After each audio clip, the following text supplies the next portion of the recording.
Next up, we're going to have Frank Poole. He's going to read his poem, and he's also going to have a review in the next Aquatia review. We're going to start doing reviews because that's our name. But what we're not going to do anymore is author bios, but if you have a website, we'll put it in there.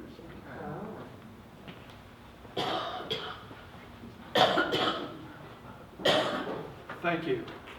My poem in the calendar is across from June 21st.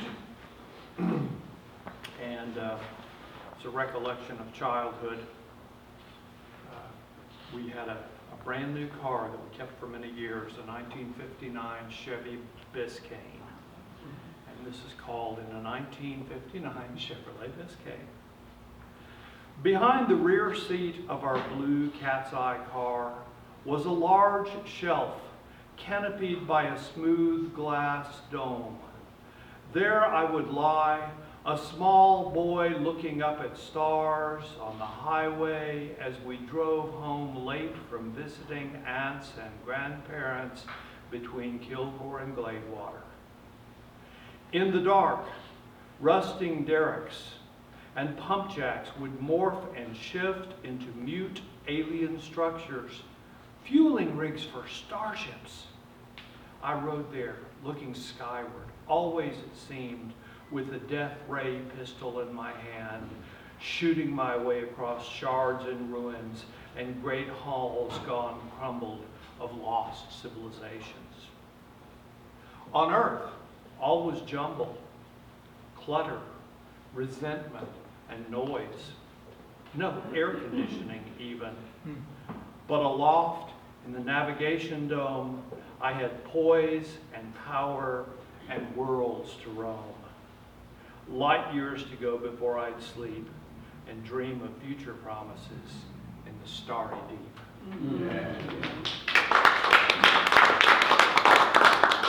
The word nostalgia comes from two Greek words, algia meaning pain and nostos meaning return.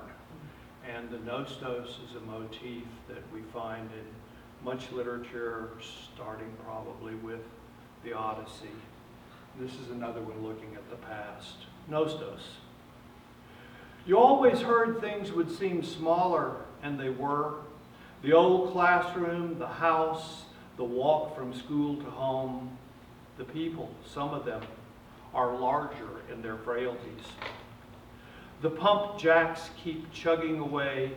Memory is lifted from a liquid reservoir far below the geology of the self. Not yet exhausted, fuel, lubricant for all these poems. I yoked my bed to a pine tree in my youth, a boy yearning to be loved. Outside my window in the dark, a mass of darker shades. I have been long abroad. The tree endures. 3 years ago, I drove up to the Standing Rock Reservation in North Dakota with a Subaru loaded with food and fuel and stuff. And second night up there, the night before we got to North Dakota, we stayed in the Black Hills of South Dakota, and it was warm. The Great Spirit was cooperating with this climate hoax. And it was election night, and I had turned off all the news. Election night in the Black Hills. The moon was a super moon, and the wind blew in blasts through the valley's treetops. In stillnesses between, the honking geese flew southward in the illuminated night.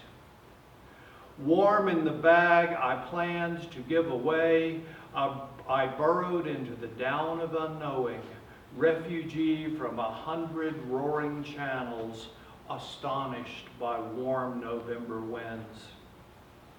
I had fled northward in fear and hope, hauling boxes of victuals, sleeping bags, a heater and its fuel, headed to the junction of the Cannonball and the wide Missouri. Dark wakings recurred.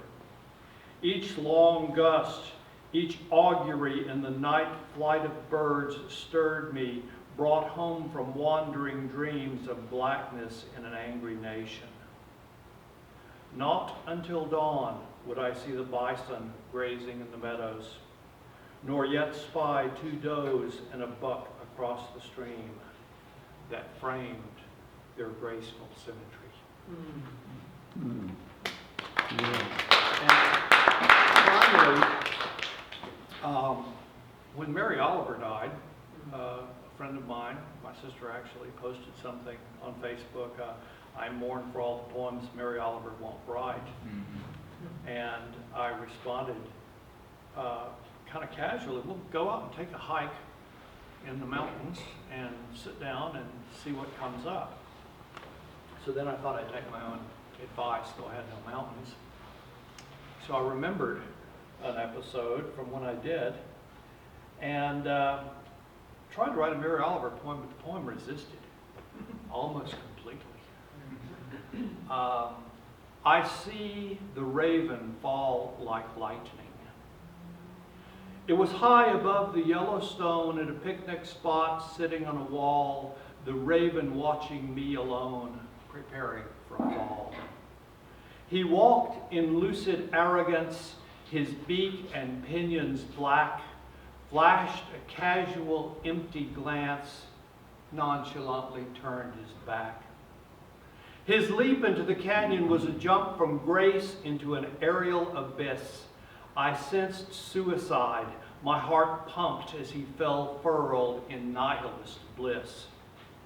Finally extending wings to glide past wicked rapids and foam, from rim to the canyon's other side, out and back again at home. He recovered. I saw him soar to climb where I could not follow, but for all that, his plummet tore my startled spirit hollow. When will I again know such a leap, made years ago, that still I trace? A plunge that vexes still my sleep, in all its fallen grace.